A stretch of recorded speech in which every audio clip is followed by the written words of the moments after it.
What's up, guys? Jordan McAbee here, fantasyracingonline.com, and today we're going to talk about the second Atlanta race, the Quaker State 400 on Sunday. Hopefully Sunday.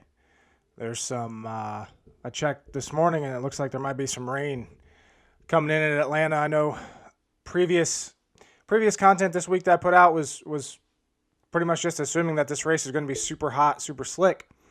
But it looks like we might be dealing with some rain. And hopefully they get the full race in and we don't deal with any, shortened race. And that's where, dominator points aren't as important then. And place differential comes in.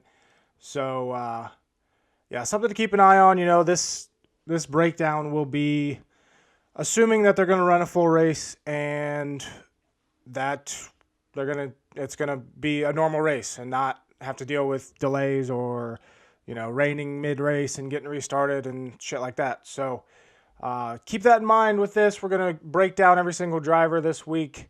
Looking at the starting lineup, we got Chase Elliott on the pole after he won Road America last week. Kyle Busch, Denny Hamlin, Christopher Bell, Martin Trex Jr., JGR, 2nd through 5th.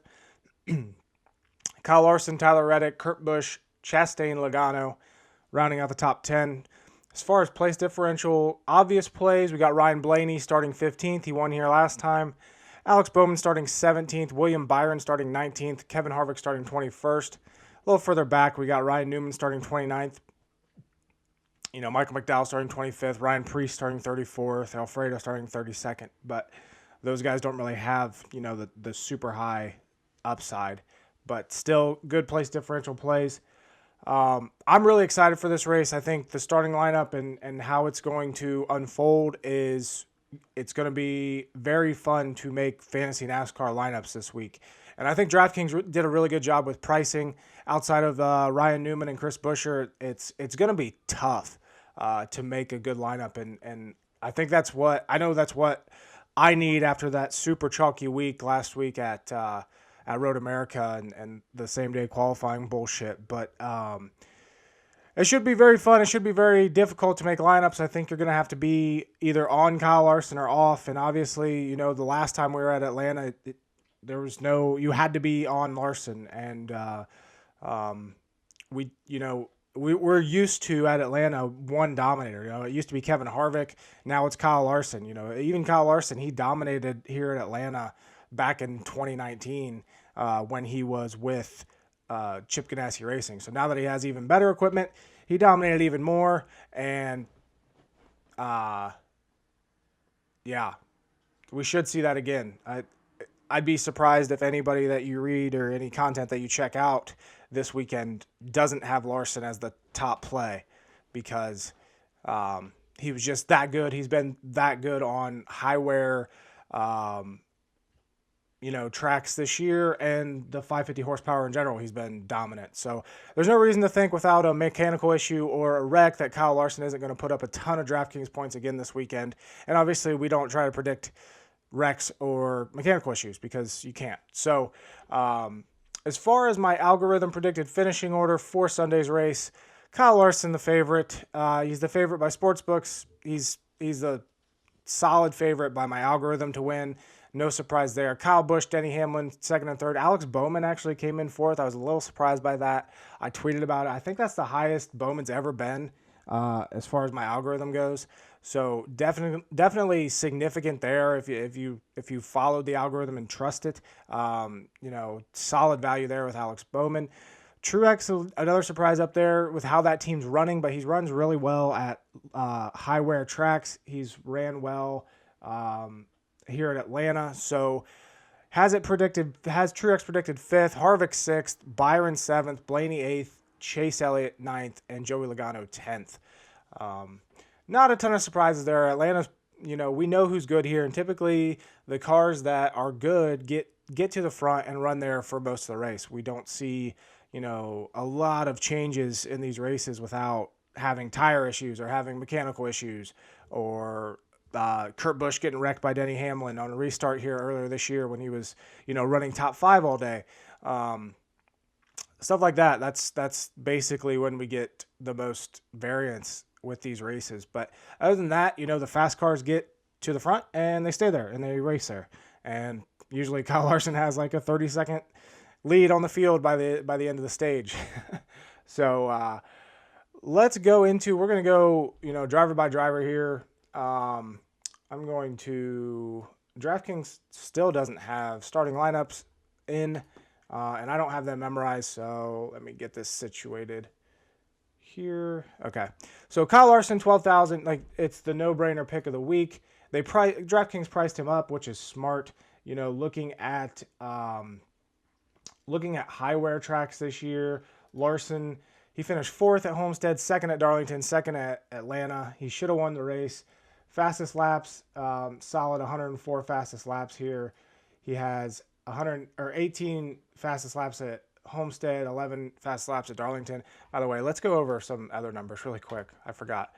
So as far as Atlanta goes, this is Atlanta, that sheet we're looking at right here, over the last 3 years. So they've ran the 550 horsepower package here at Atlanta for 2019, 2020, and the first race of 2021. This is sorted by fastest laps. Larson only ran 2 of those races. He still has the most fastest laps by a wide margin, 158 compared to Truex's 96. If we sort by average running position, Kyle Larson, Truex, Blaney, Hamlin, Kyle Busch, all strong. Kevin Harvick is solid. Alex Bowman, Joey Logano as well, putting up good numbers. Average finish-wise, Kyle Busch is the best at 4.3, Truex 4.7, Kevin Harvick 5.0, Hamlin 6.7. The typical suspects, as far as getting average finishes. And remember, this is over 3 races at Atlanta since 2019. So that's what's taken into account here. Looking at high wear tracks of 2021, average running position, best average running position is Kyle Larson. Martin Trex Jr., 3rd best. So these 3 races are Homestead, Darlington, and the first Atlanta race. Homestead is the most comparable. It's also high wear. It's also a 1.5 miles. Darlington, they ran the 750 horsepower package, so it's not super close. It's also like 1.3 miles or something like that. But it's high wear, so we have to take it into consideration this week when looking at the data. And then the first Atlanta race this year, which was in March.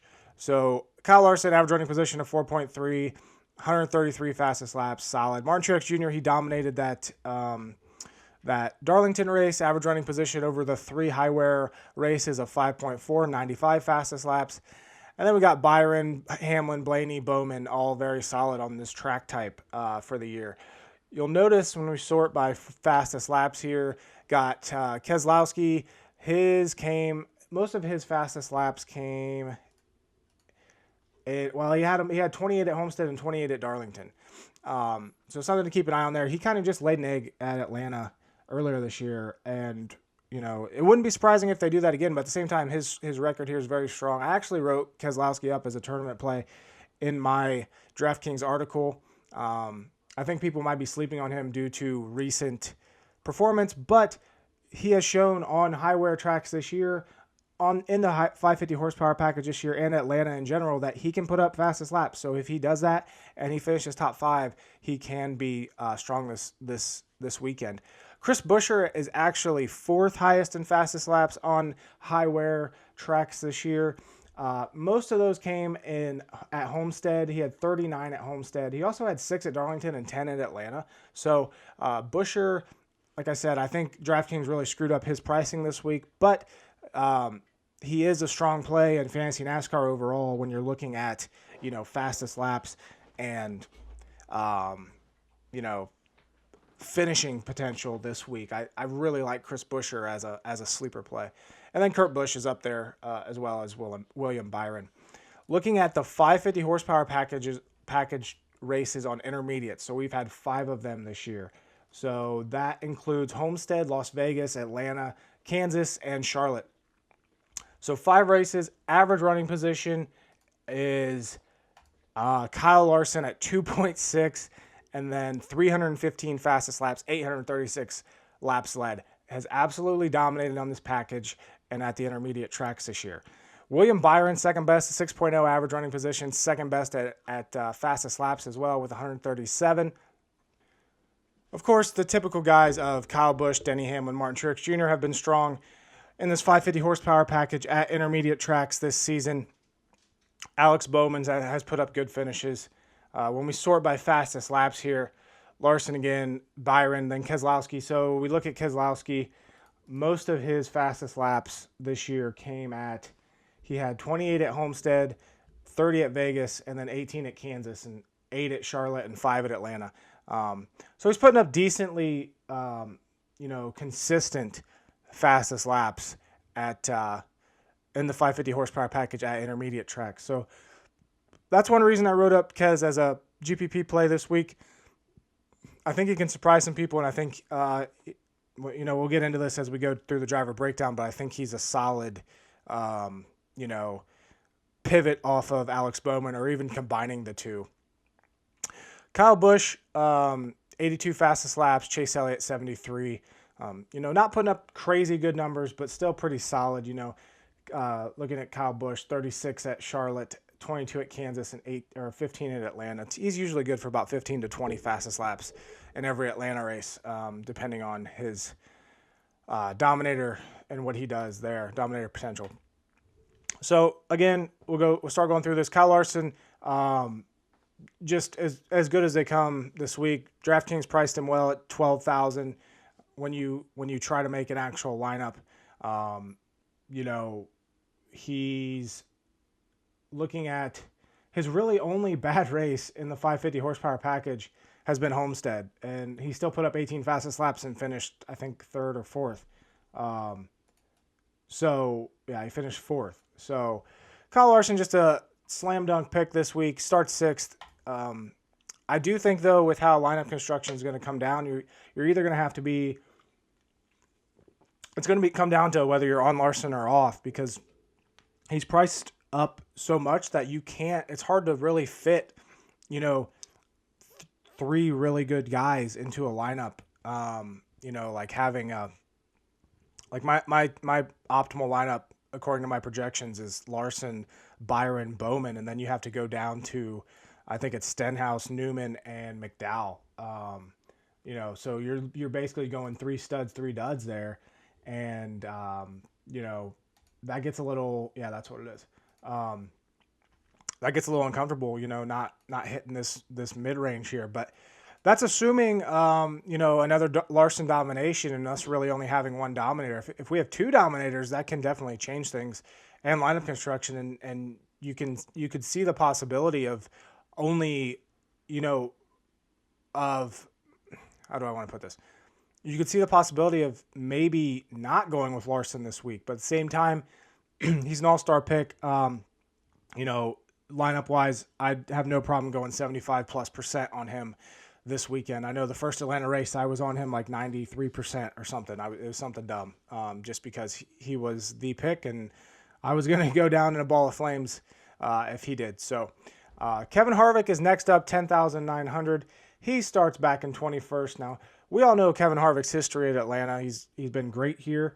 Looking at the last 3 years, average finish of 5.0, 89 fastest laps, which is, I think, 3rd highest, behind Truex. My only issue is he's really going to have to put up a solid chunk of Dominator points for that $10,900 salary to pay off. And we're just not seeing that out of Harvick this year. Fastest laps on intermediate tracks with the 550 horsepower package, he had 24 at Charlotte, but everywhere else, he had 2 at Homestead, 1 at Vegas, 12 in the first Atlanta race, 2 in the first Kansas race. Looking at Darlington, Harvick had 9 fastest laps. So he's not putting up those Dominator points, which is what you need. Especially like if you're going to go Harvick Larson in a lineup, you need Harvick to put up 20, 30 fastest laps and finish top 3. Like, you need it for his $10,900 salary to be worth it, because it's just too high, especially when you're pairing him with Larson. Now, if you're not pairing him with Larson, that opens up the door for going Harvick, Kyle Busch, or whoever your dominator is going to be, Hamlin, Chase Elliott. That definitely opens the door. You're going place differential instead of dominator when it comes to Larson. So you're basically just, picking between Larson and Harvick. I could see going that, because obviously Harvick has the upside to get, 17, 18 place differential points. Now you have to compare that to how long will it take Kyle Larson to get 18 Dominator points, and how long will it take Larson to double 18 Dominator points and triple Dominator points when Harvick's not putting up any Dominator points. So place differential will only go so far this week, and I've always said my strategy has always been I don't like paying up for place differential. So I think that's the case with Harvick this week. I'm probably not going to have a lot of him, except for lineups where I don't have Larson. I'll probably throw Harvick on there, and a few of them just to have that Harvick exposure at Atlanta, because we all know how good he can be here. But he had a tire issue the first race. He looked strong, but he didn't look Harvick strong in that first race. He hasn't looked Harvick strong all year, but he's going to need those Dominator points. If you think that happens this week, he could definitely be a play. But I as of now, it's Thursday morning. I don't see that working out. I don't see him putting up a huge score to pay off that $10,900 salary, as opposed to the ceiling that Kyle Larson has. Ryan Blaney is next, $10,500. He starts in 15th. I really wish they just put the starting lineup. We've known the starting lineup since Wednesday morning. Just put him in there. Like FanDuel does it. Why? Anyway. Ryan Blaney, he won the last race here at Atlanta. Looking at the last three races here, he has a 6.5 average running position, the fourth most fastest laps. He's led 68 laps. In the 550 horsepower package this year, average running position of 10.7, which is, what is that? 8th best, 71 fastest laps. High wear tracks this year, average running position of 9.3, which is 5th best, 34 fastest laps.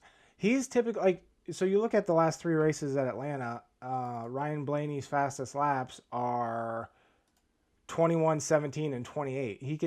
He's consistent.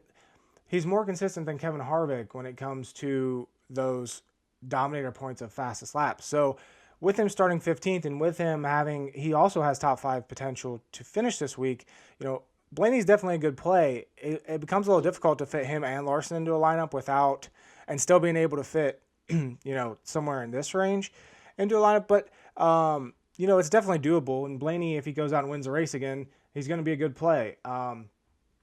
Looking at the 550 horsepower package this year, Blaney 5th at Vegas. He won at Atlanta, and then he kind of had some other duds. The rest of them are all outside the top 10, but he's still a strong play. Atlanta's one of Blaney's better tracks, so as far as DraftKings goes, he could definitely get you the points, but I'm not sure he gets that win again. Which again, if you're pairing him with Larson in a lineup, he's going to need to. I think he's going to need to get the win, or at least significant Dominator points to make that work when it comes to the salary. As a pivot off of Larson, yes, Blaney's obviously a great choice. Kyle Busch is very interesting. He's next at 10,300. He starts up in second. Chase Elliott isn't great at Atlanta. We could easily see Kyle Busch lead early and dominate early. And I actually think he could be an alternate Dominator off of Larson. If Larson doesn't go out and dominate most of this race, I think we could see Kyle Busch do it. So looking at the 550 horsepower intermediate tracks this year, Kyle Busch wasn't great at Homestead, wasn't great at Vegas. He put up 15 fastest laps at Atlanta. He put up 22 at Kansas and 36 at Charlotte. High wear tracks this year, 17 at Darlington, 15 at Atlanta. He had 0 at Homestead. Top 5s in both Darlington and Atlanta. And then the last 3 Atlanta races, Kyle Busch, 24 fastest laps, 25 and 15. So a solid amount of Dominator points. He finished 2nd, 6th, and 5th in those races. With how Kyle Busch is running right now, I definitely could see him being the early Dominator. Like I said, what's really going to come down to this week is when Larson gets out front and how quickly he does, and how and then how long he's out there. So we saw in the first race this year, he got up pretty quick. He was passing cars, and then he just took off and sailed to not to victory, but to just absolute domination. So William Byron's next up. He's 10,000 on DraftKings. He starts 19th. He's a great play. Definite top 5 upside.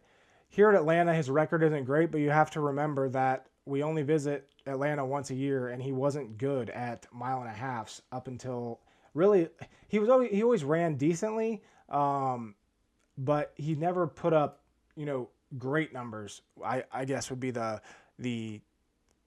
he would rarely get the finishes, and he never put up dominator points. So starting back in 19th, definite top 5 upside finishing wise.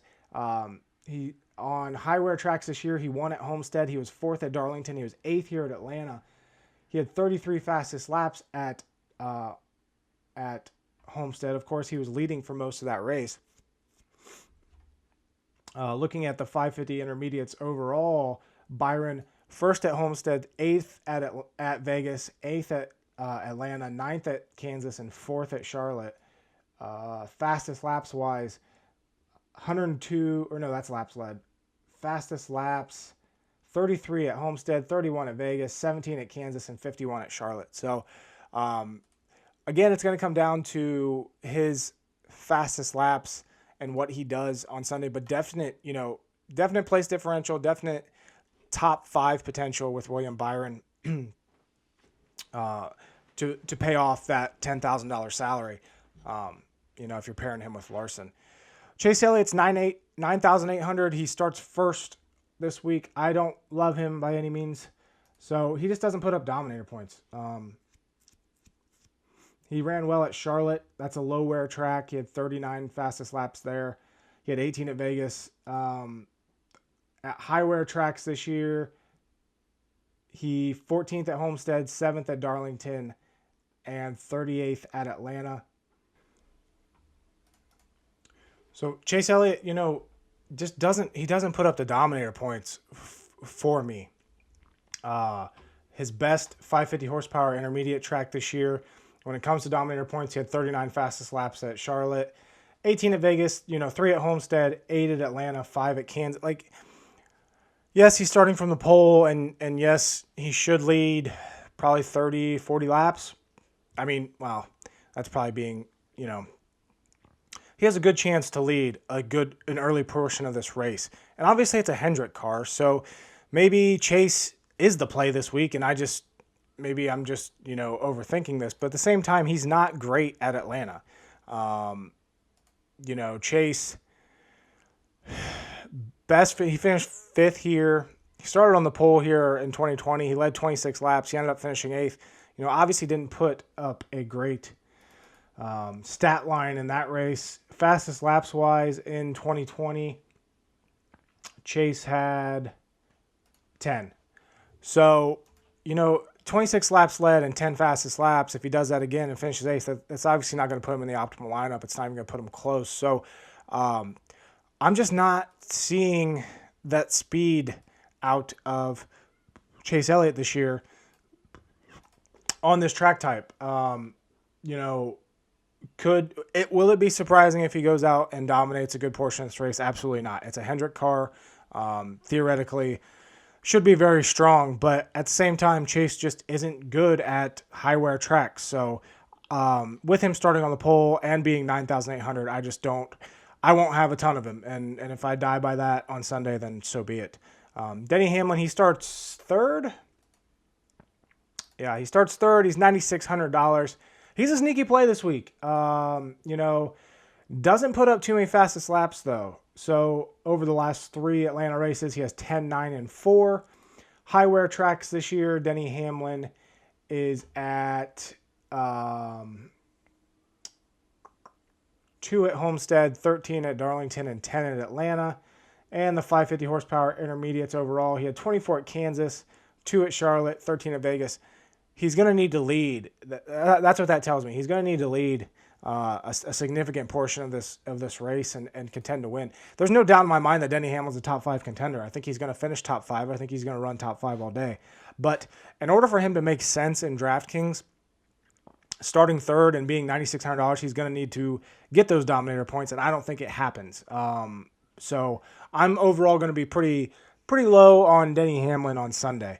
Alex Bowman, $9,400. He starts 17th. My algorithm has him projected to finish 4th, which was very surprising. again, like Denny Hamlin, Alex Bowman just doesn't put up dominator points. So I think there's room to pivot here. So Bowman, fastest laps this year at 550 intermediates, 3 at Homestead, 14 at Vegas, 14 at Atlanta. He finished third. He had a really strong race there. Excuse me. He had 1 at Kansas, fastest lap, and 7 at Charlotte. Not good. You look at the high wear tracks, he had 3 at Darlington. Over the last 3 races here at Atlanta, Alex Bowman had, where's he at?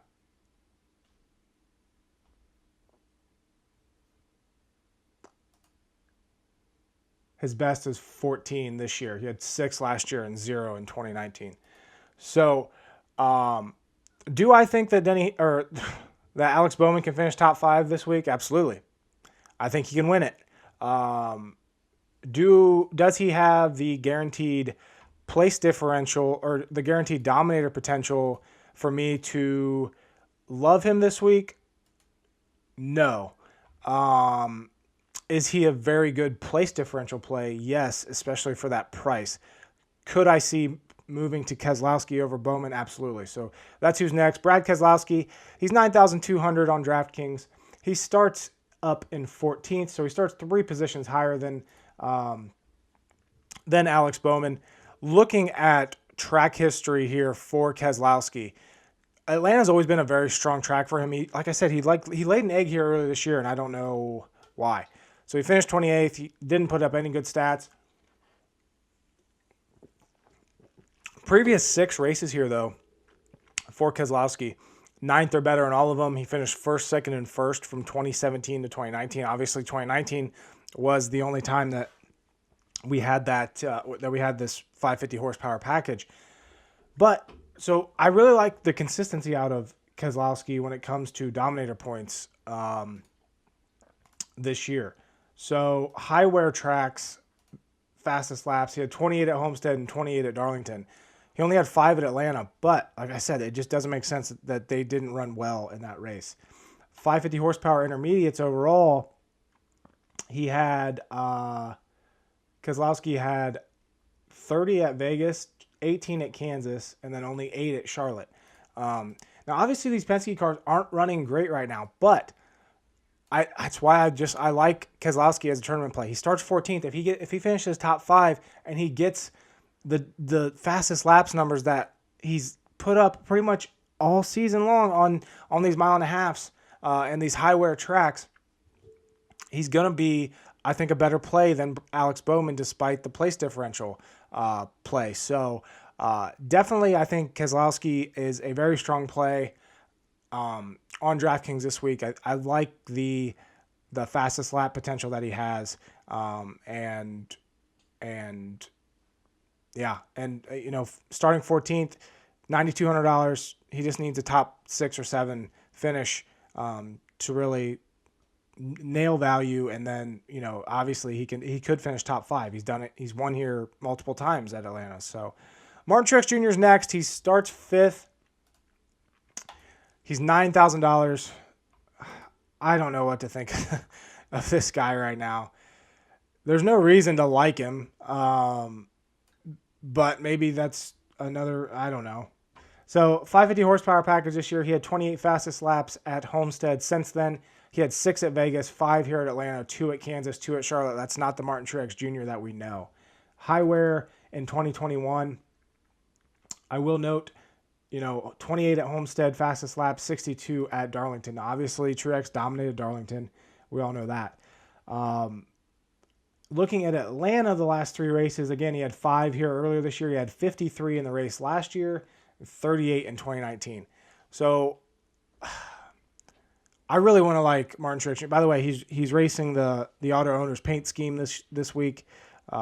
If you haven't read my stuff on that and why that's significant, then please just do a Google search for Martin Truex Jr. Auto Owners paint scheme. I'm sure it'll show up somewhere.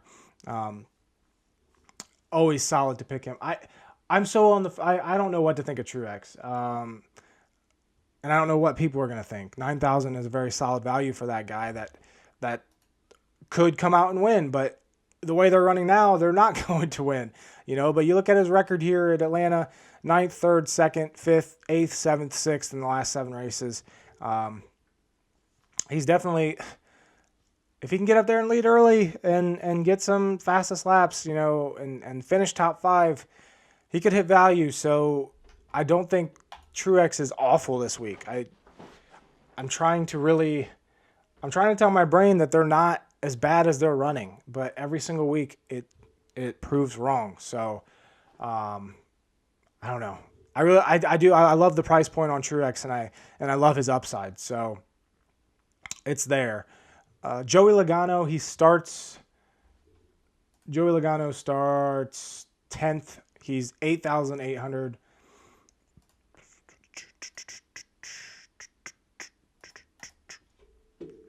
15th, 10th, and 23rd in the 3 550 horsepower races here at Atlanta.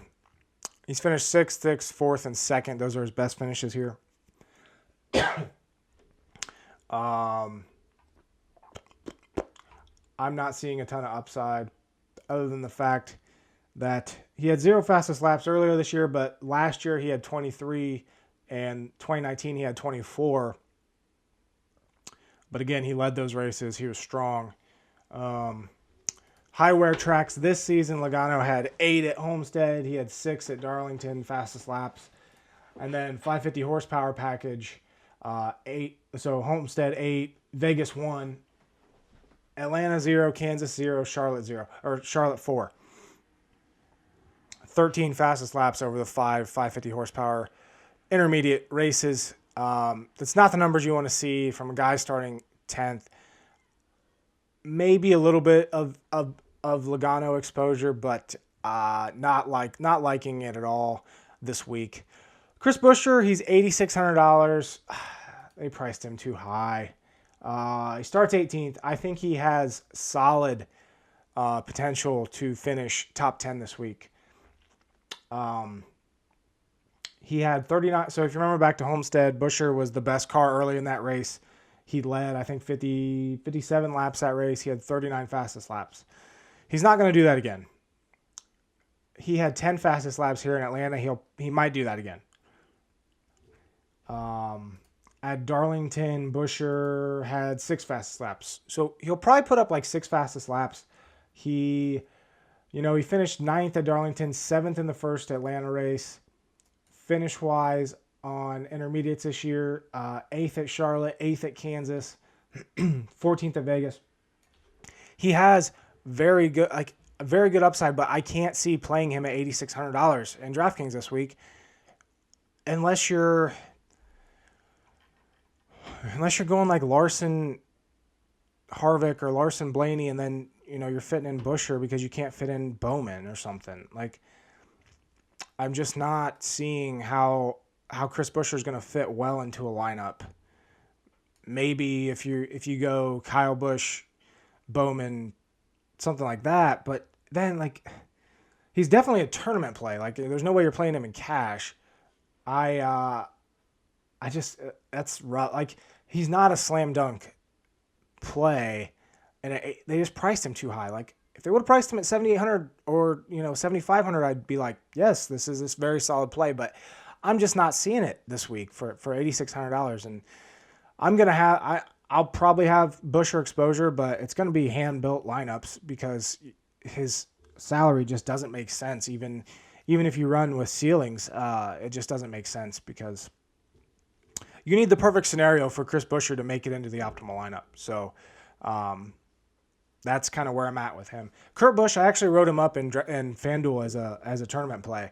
I could see that happening this week as well. My only problem with him, he starts 8th, so I think he has top 5 upside. He was running top 5 for most of the day here back in March until Denny Hamlin put him in the wall. My only problem with him on DraftKings is $8,400 and limited fastest lap potential. So Kurt Busch on the 550 horsepower, he put up 31 fastest laps at Homestead. He had to pit late with a tire issue. That's one reason why. After that, 2 at Vegas, 7 at Atlanta, 1 at Kansas, 2 at Charlotte. At Darlington, He finished 35th, so probably didn't put up. He put up 5 fastest laps at Darlington. So you're probably looking like max 10 fastest laps out of Kurt Busch on Sunday. $8,400 and him starting 8th. He's a tournament play for sure. I don't love it. Like, I don't love him enough to write him up as a tournament play. I do like him in FanDuel a lot, but not DraftKings, just because of how this pricing structure is laid out. I don't think he fits well. But I'll have more Kurt Busch than I will Busch, or I'll have more Kurt Busch than I will Joey Logano. I just won't be, like if I'm entering a single entry or a high dollar or 3-entry max contest, Kurt Busch probably isn't going to be on any of those lineups. But I might kick myself for that, when it's over. But I do think he has top 5 finishing potential. I know my projections don't like him at all, but the potential is there. That I like where those Ganassi cars are with speed right now, and I think they can really surprise here on Sunday. Christopher Bell, he starts 4th. He's $8,200, and there's no upside there to me at all. 1 fastest lap at Homestead, 9 at Darlington, and 1 at Atlanta. Christopher Bell, he had 19 fastest laps at Kansas. Not sure where those came from, but he rarely puts up fastest laps. He's not going to lead. If it would take a lot for him to get to the lead, because we got Chase Elliott, Kyle Busch, Denny Hamlin all, starting in front of or beside him, and then Truex and Larson right behind him. So Christopher Bell, yeah, he might run top 5 for the earlier part of this race, but he's not going to pick up dominator points, and he's eventually going to slip back. So $8,200 starting 4th, it's not a good play. Eric Almarola is interesting. He starts 20th. He's $8,000. Can he do anything? Looking at finishes on the 550 horsepower package this year at intermediates, his best finish has been Atlanta. So that's noteworthy. It was 20th. High wear tracks, Almarola finished. Almarola finished. I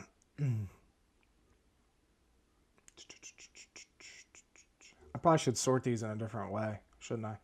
So I can find them easier. 37th at Dawn. Yeah, so he's just been garbage all season. Running better recently, 14th, 16th, 16th, 4th. These are the All-Star Open and the All-Star race. But are they turning it around? Maybe. Does he have a decent track record here at Atlanta? Absolutely. Stuart Haas before this year was very strong at Atlanta, so it makes sense. 20th, 17th, 8th, 13th. Back when he was with Petty, 15th, 11th, 9th. The potential is there. He starts 20th, like I said. I would rather go, Austin Dillon over him, but, maybe sprinkle in some Almarola. I don't love it. I don't think anybody would love it this week just by what he's doing this season. There's no reason to. Austin Dillon, $7,900. He starts 13th. Very strong play, actually. Like, just in general, Austin Dillon's a strong play this week. So he finished 12th at Homestead, 16th at Darlington, 6th at Atlanta. Looking at the 550 horsepower package overall on intermediates this year, in addition to those 3 races before, Austin Dillon has finished... I need to get a better system here. I'm pretty sure I just randomized everything. 12th so we already got Homestead. 12th at Vegas, 6th at Atlanta, 10th at Kansas, 6th at Charlotte. If he can do that again, obviously he's going to be very good value. He doesn't put up a ton of fastest laps. Here at Atlanta, he, over the last 3 races, Austin Dillon, where are we at here? Austin Dillon, average finish 12.7, only 8 fastest laps over those 3 races. So he's not going to put up those dominator points, and that's kind of where it gets tough fitting him in at $7,900. You're going to need a top 5 finish, I think, out of him for that to make sense. So, and for him to be in the optimals. So there's upside there in general. Fantasy NASCAR, don't especially love him and Austin Dillon and DraftKings, but I do see the potential for him to score well. Daniel Suarez, he starts back in 27th. Definitely a solid place differential play at $7,700.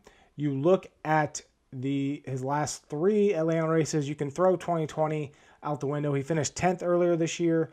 Or no, he finished 10th in 2019. He finished 17th earlier this year. At the high wear tracks this season, 15th at Homestead, 23rd at Darlington. And then the other intermediates this season, Suarez was 26th at Vegas, 11th at Kansas, and 15th at Charlotte. I think he has top 15 upside. You know, when you're going from 27th to 15th, that you get 12 place differential points. Pretty solid day. I wish he was priced just a little bit lower, but I don't hate Suarez this week by any means. Matt Benedetto last week was a very solid surprise out of Benedetto. I will note that. Again, it's basically another Penske car, and I don't really love how they're running right now. But Benedetto finished 11th earlier this year. He starts 12th. He's going to need a top 5 definitely to make the $7,500 work and to be optimal. It's possible. Benedetto is very good on restarts. He's decent on intermediate tracks. So he did finish 4th at Kansas. 16th at Vegas, 18th at Charlotte. Just not. It's going to be one of those where it's going to be a big surprise if he does finish top 5. So, it's not a guy that you want to go super heavy on. But there's potential there. I don't love it. Ryan Preece, $7,400. He starts back in 34th, so definitely a place differential play here. My problem is they priced him too high. His ceiling's about 25th. That's about where he's at. A few lucky breaks and he could break into the teens, but does that pay off at $7,400? I don't think so. So don't love Preece. Don't think he'll be super high owned. He did finish 15th at Vegas earlier this year, but all other intermediate tracks have been outside the top 20. High wear tracks for Preece.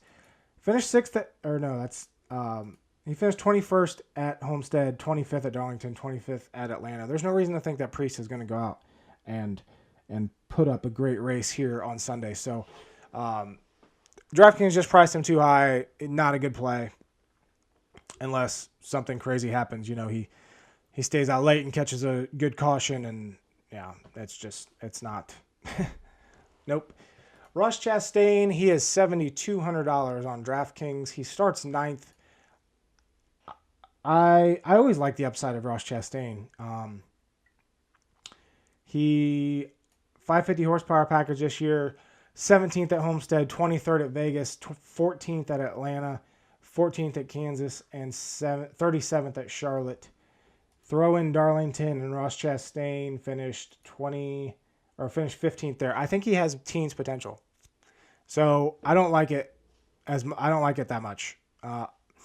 I don't see the fastest lap potential out of Chastain this weekend. And obviously Larson did very good things in this race car, this 42 car, but Ross Chastain is not Kyle Larson. So unless he goes out there and puts up 20 fastest laps, I don't see Chastain and the top 10 finish. I just don't see Chastain being great value this week. Tyler Reddick, $7,100. I think there's a lot of solid potential here with Tyler Reddick, even though he's starting 7th. So Reddick, he put up 4 fastest laps at Atlanta earlier this year. Finished 2nd at Homestead. Homestead's one of his better tracks. That's another high wear track. Surprisingly, only put up 1 fastest lap at Homestead. Put up 11 in Darlington, though. And then fastest laps on other intermediates this year. He had 18 at Charlotte, 12 at Kansas, 6 at Vegas. Good finishes, 9th at Charlotte, 7th at Kansas. So I see the upside here with Reddick. If it's going to be hot and slick, if the wall is going to be the place to be, he's obviously going to be fast. The only problem is he rarely puts up a ton of dominator points, and I think he's going to need to get 10 to 15 to make it make sense because of where he's starting. So I see the upside with Reddick. I'm kind of on the fence of where I am right now as far as he might. I haven't fully written my article this week. He might. Reddick might end up being a tournament play in my write up, but we'll have to see. Eric Jones, he's $6,900. Nice. He starts 22nd, and I see no upside. He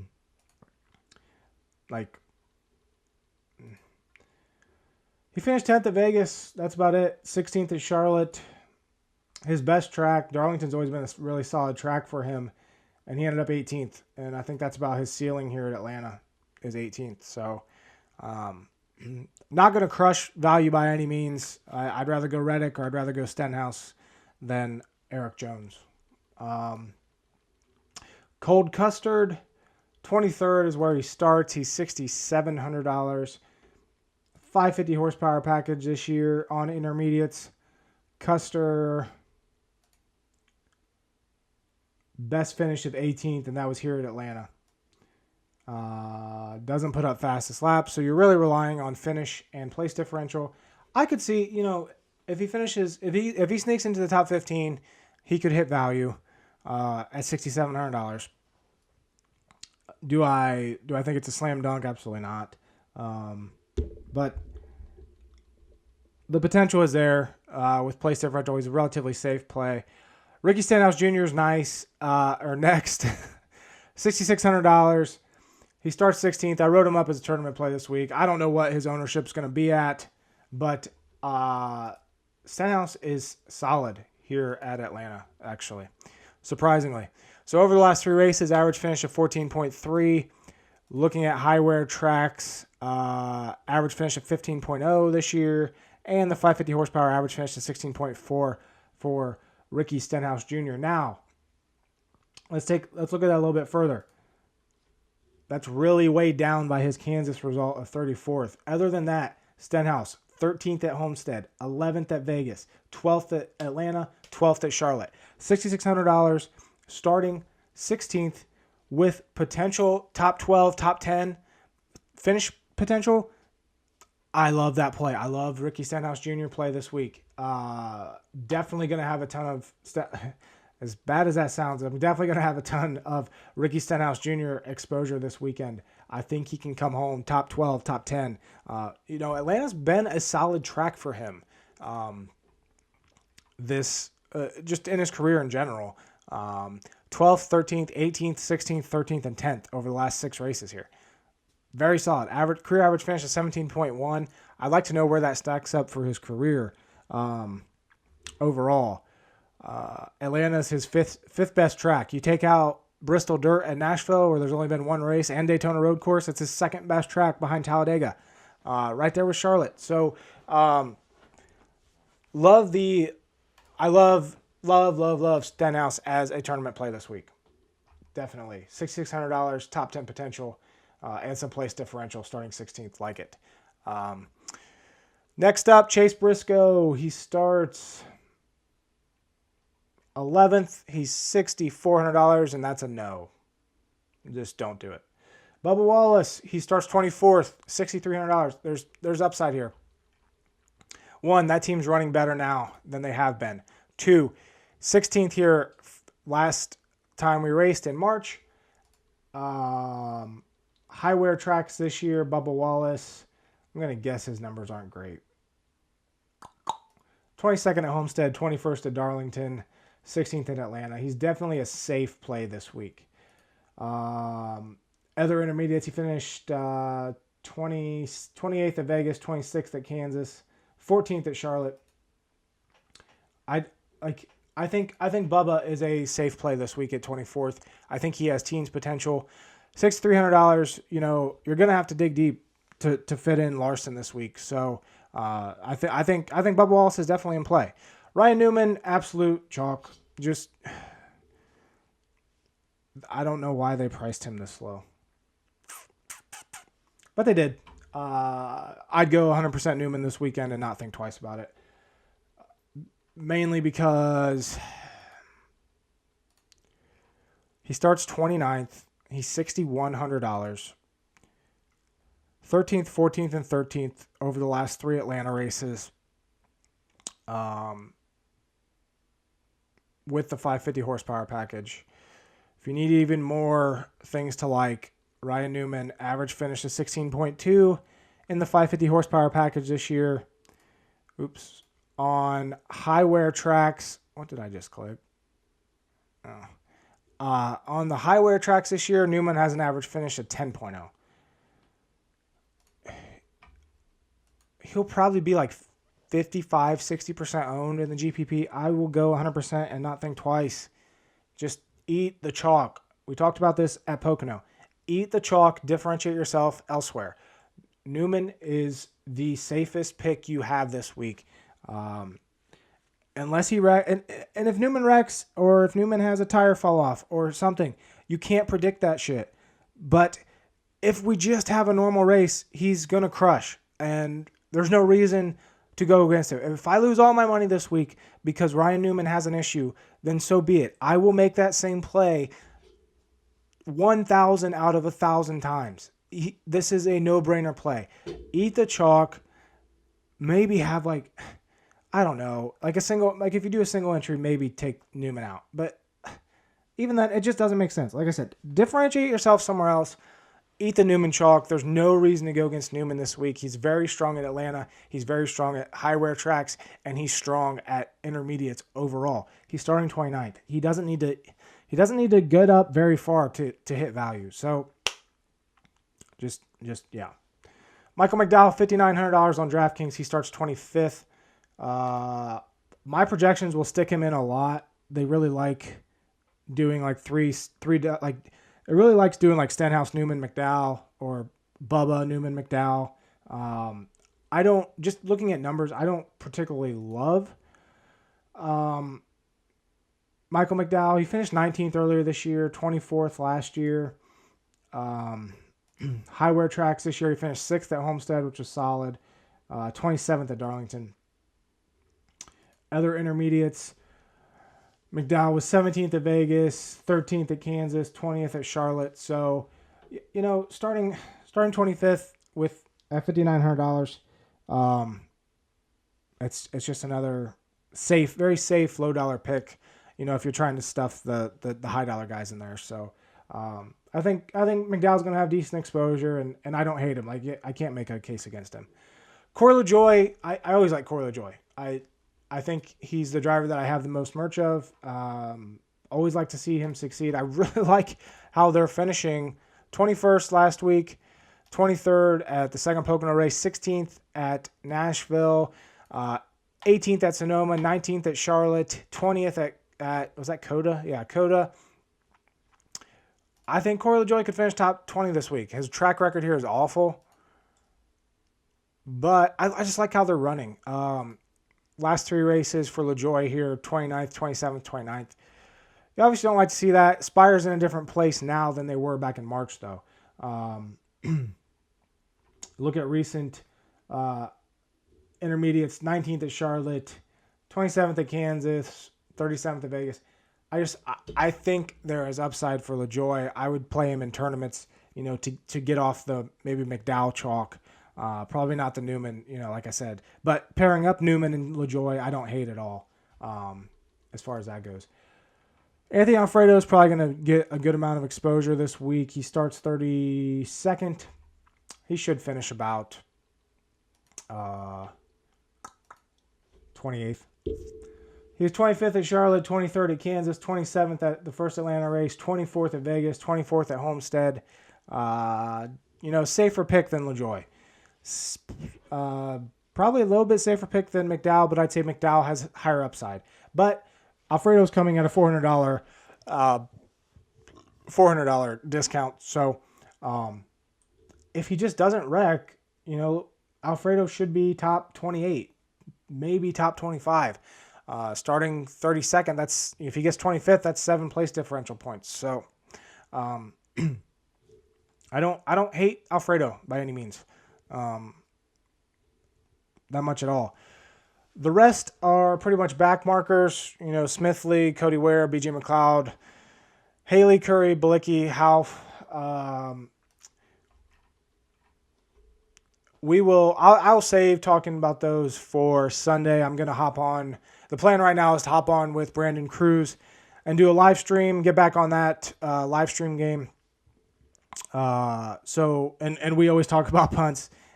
It's one of the hallmarks or the main things of our discussions is always the punts. So we'll leave that discussion for there. I don't love them this week. My projections don't like them, but I can see where they would possibly want to fit some in somewhere, just because there's so much place differential chalk up here with Blaney, Byron, even Bowman, Keselowski, Harvick, of course, and then Kyle Larson. So that's going to wrap this video up. Good luck this weekend.